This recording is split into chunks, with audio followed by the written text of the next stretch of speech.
Income tax return filing assessment year 26-27 start हो चुकी है, लेकिन एक छोटी सी मिस्टेक आपको income tax notice, refund delay या डिफेक्टिव रिटर्न वार्निंग दिला सकती है। और इस साल एआईएस ट्रैकिंग और बैंक ट्रांजैक्शंस मैचिंग पहले से ज़्यादा स्ट्रिक्ट हो गई है, इसीलिए वीडियो को आखिर तक ज़रूर देखें। बहुत सारे लोग बिना एआईएस फॉर्म 26 एएस या बैंक डिटेल्स वेरीफाई किए डायरेक्टली आईटीआर अपलोड कर देते हैं। बाद में उनको नोटिसेस आते हैं, रिफंड होल्ड हो जाते हैं, सालों से मिसमैच वार्निंग्स आते हैं एंड डिफेक्टिव रिटर्न्स भी हो जाते हैं। आज के इस वीडियो में मैं आपको बताऊंगा कि सबसे डेंजरस मिस्टेक्स जो लोग आईटीआर फाइलिंग में करते हैं। AIS mismatch. एआईएस यानी कि एनुअल इन्फॉर्मेशन स्टेटमेंट।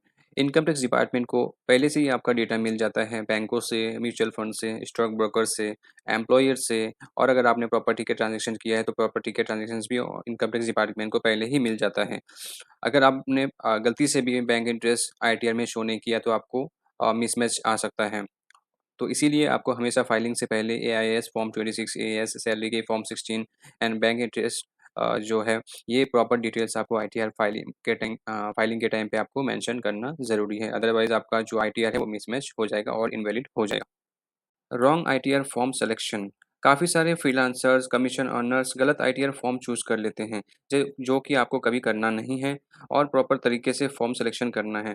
एग्ज़ाम्पल के लिए मान लो अगर आपके इनकम सोर्सेस बिज़नेस इनकम है, एफ-एन-ओ ट्रेडिंग है, फॉरेन इनकम है, क्रिप्टो इनकम है और कमीशन इनकम है, तो मान लो कि आपको आईटीआर 3 फाइल करना पड़ सकता है। तो ये चीज़ें आपको ध्यान में रखनी है। गलत आईटीआर फाइल फॉर्म सिलेक्शन करेंगे तो आपको जो फाइलिंग इनवैलिड हो जाएगा और आपको वापस से फिर से फाइलिंग करना पड़ सकता है। ठीक है? थर्ड मिस्टेक जो टैक्स पेयर करते हैं वो है रेज़्यूम सिलेक्शन करने में, न्यू रेज़्यूम या old रेज़्यूम।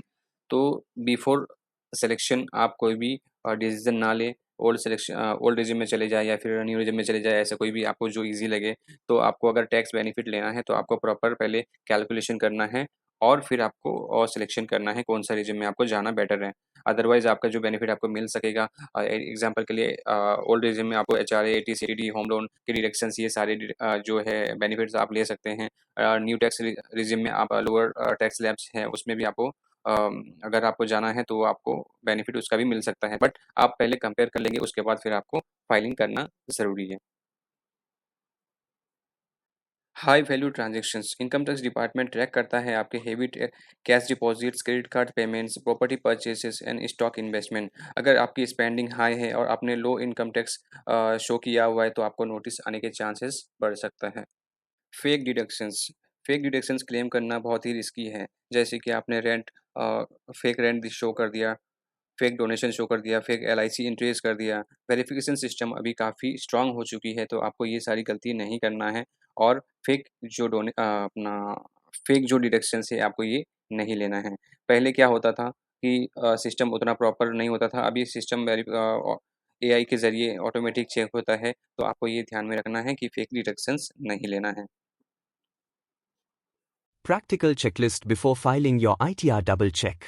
Check AIS, match Form 26AS, verify bank interest, select correct ITR forms, compare tax regimes, avoid fake deductions.